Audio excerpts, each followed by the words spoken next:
अस्सलामुअलैकुम स्टूडेंट्स। आज हम चैप्टर नंबर 13 स्टार्ट कर रहे हैं और जो चैप्टर नंबर 13 है इसका जो टाइटल है वो है functions in C programming language.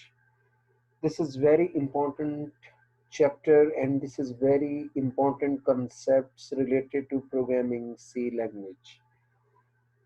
Students इसको बड़ी कंसंट्रेशन के साथ आपने सुनना है और इंशाल्लाह अगर आपका फोकस हाईली होगा और आपकी कंसंट्रेशंस बहुत अच्छी होगी तो ये इस कॉन्सेप्ट को समझने में आपको कोई मुश्किल और दिक्कत पेश नहीं आएगी। तो it is my request to listen this lecture with a lot of concentration. तो हम स्टार्ट करते हैं। Let's go to the first slide of this chapter. What is function? Function in C programs, इसके कुछ फीचर्स मैं आपको बता दूं। सबसे पहले जो इसका फीचर है कि a function is a named block of code that perform some actions. यानी हम ये कह सकते हैं कि फंक्शन बेसिकली एक ऐसे प्रोसेस का नाम है जिसमें हम मुख्तलिफ स्टेप्स को फॉलो करते हैं और उसकी आउटपुट फाइंड आउट करते हैं। अब जब हम एक फंक्शंस की बात करते हैं तो इसका मतलब है हम उसको एक ब्लॉक कह रहे हैं, यानी वो ब्लॉक जिसमें हम डिफरेंट टाइप्स की कोडिंग कर सकते हैं according to the nature of job, nature of function. इसमें हो सकता है इनपुट डिफरेंट्स हो, ज़्यादा इनपुट्स हो सकती हैं एक फंक्शन में, लेकिन आउटपुट उसकी अल्टीमेटली वन ही होगी। तो इसकी एग्जांपल में इस डायग्राम से आप ज़रा समझें कि फ़र्ज़ करेंगे हमारे पास एक फंक्शन है जिसका नाम हमने दिया है f। अब इसमें ये फंक्शन जो है ये एक इनपुट रिसीव कर रहा है और इसमें जो ब्लॉक ऑफ कोड है उसका ये मतलब है कि आपने जो उसको इनपुट देनी है उसको आपस में मल्टीप्लाई करना है, यानी एक्स स्क्वायर। तो इसकी जो आउटपुट होगी वो एक्स स्क्वायर की फॉर्म में होगी इज इक्वल टू 9। ये आपके सामने इसका आउटपुट आ गया और यहाँ पे इनपुट एक वैल्यू है। इसी तरह अगर हम दूसरे फंक्शंस g की बात करें, इसी में जो वैल्यू हमने पिछले फंक्शन से फाइंड आउट की थी, यानी हम ये कह सकते हैं कि पिछले फंक्शन का जो आउटपुट था वो अब हम दूसरे फंक्शन में एज अ इनपुट यूज करेंगे और उसके बाद जो दूसरे फंक्शन का आउटपुट होगा उसका जो ब्लॉक ऑफ कोड है या एग्जीक्यूशन है उसका प्रोसेस क्या करना है कि उसने x प्लस वन कर दिया है। और लास्ट टाइम जो हमारा x था वो output of the first function was 9 as a input of the second function and executed plus one और उसका आउटपुट आ गया 10। तो हम ये कह सकते हैं कि इस तरह यहाँ हमारे पास दो फंक्शंस हैं जिनका ये ब्लॉक ऑफ कोड डिफरेंट है। Is it clear? अब हम चलते हैं इसके सेकंड स्टेप पे। सेकंड इसकी फीचर क्या है कि जो फंक्शन में हम स्टेटमेंट राइट करते हैं वो एग्जीक्यूट होती हैं। अब फंक्शन में जो हमने एफ फंक्शन में जो हमने स्टेटमेंट या प्रोसेस एग्जीक्यूट किया, हम इसको कह सकते हैं कि ये जो फंक्शन एफ है ये एक्स स्क्वायर को नॉमिनेट करता है, एक्स स्क्वायर को रिलेट करता है, इसलिए हम इसको स्क्वायर फंक्शन भी कह सकते हैं। और जो हमारा सेकंड फंक्शन है इसको हम एडिशन फंक्शन भी कह सकते हैं क्योंकि इसमें हम उस फंक्शन की इनपुट में एक ऐड कर रहे हैं। थर्ड क्या है? Each function has a unique name. Students आपको यहाँ पे दोनों फंक्शन नजर आ रहे हैं, एक फंक्शन f है और दूसरा फंक्शन g है। तो पहले फंक्शन का नाम f रखा और दूसरे फंक्शन का नाम हमने g लेबल्ड किया क्योंकि हम दो फंक्शंस को सेम नेम के साथ लेबल्ड नहीं कर सकते।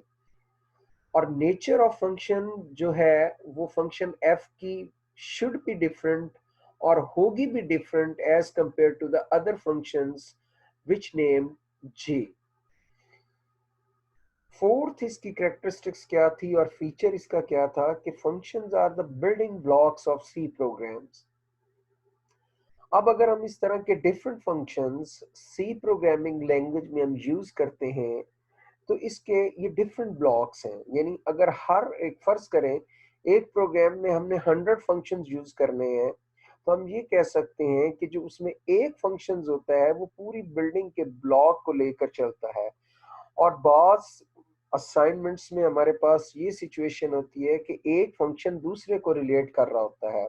इसकी एग्जांपल मैं ऐसे ही देता हूँ कि फर्ज करें आप अगर एक गाड़ी परचेज करते हैं या मोटर बाइक, आप गाड़ी के अगर सिर्फ क्या इंजन फंक्शन परफॉर्म करता है?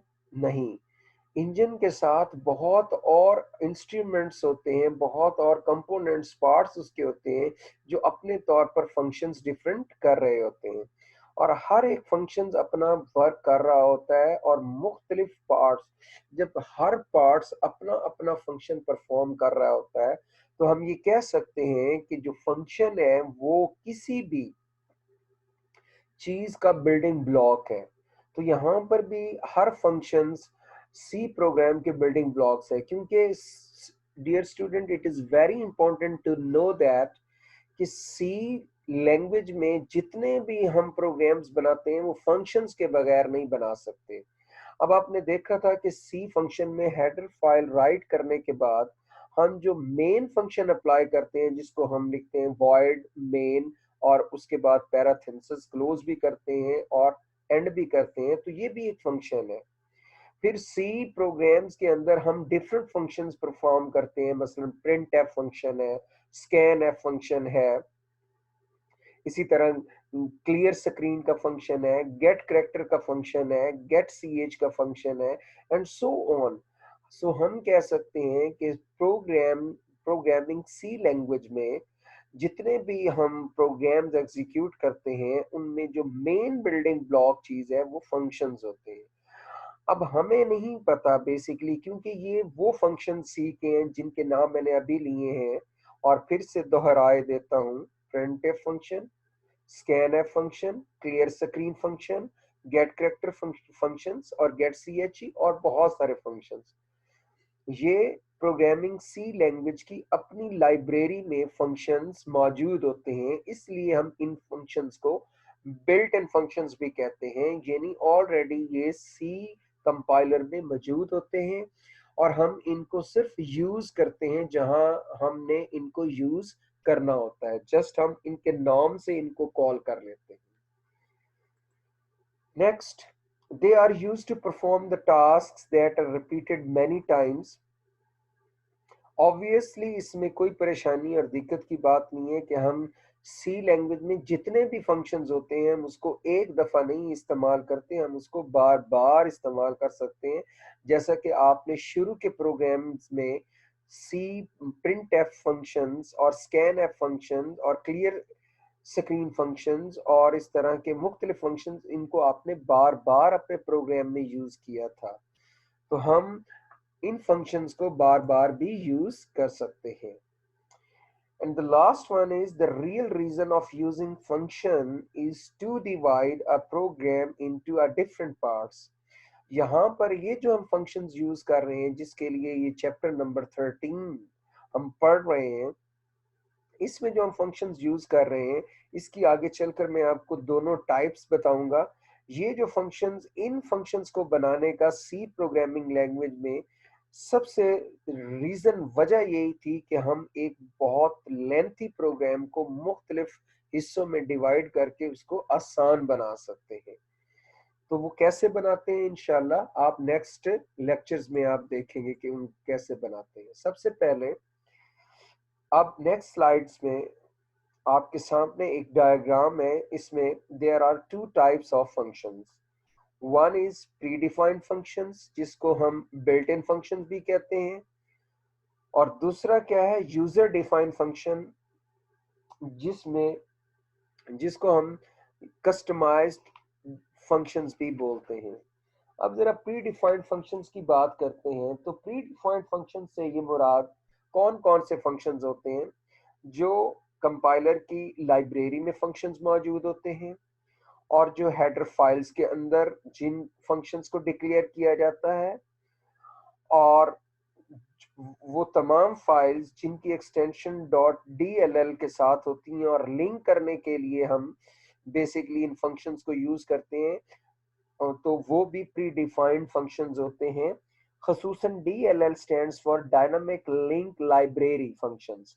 ये वो फंक्शंस होते हैं जो कंप्यूटर सोर्स प्रोग्राम को लाइब्रेरी के साथ लिंक पैदा करने के लिए फंक्शंस होते हैं।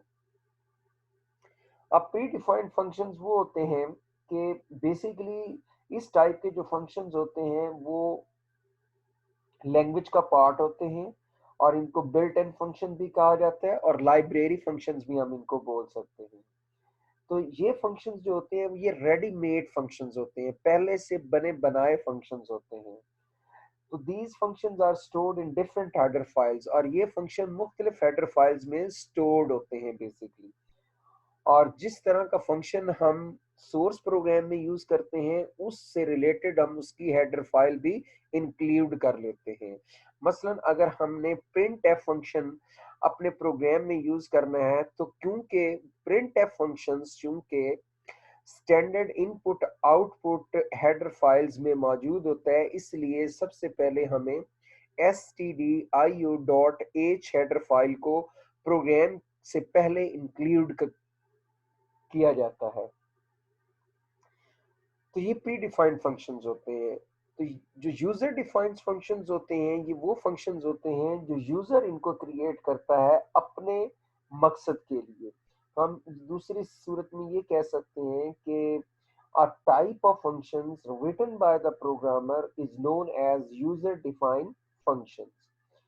Ab a program may contain many user defined functions, so these functions are written according to the exact need of the user. अब इसकी मैं मिसाल इस तरह देता हूँ कि फर्ज करें एक पिज़्ज़ा आप घर में बनाते हैं और एक पिज़्ज़ा आप रेडीमेड बाजार से मार्केट से परचेज करते हैं।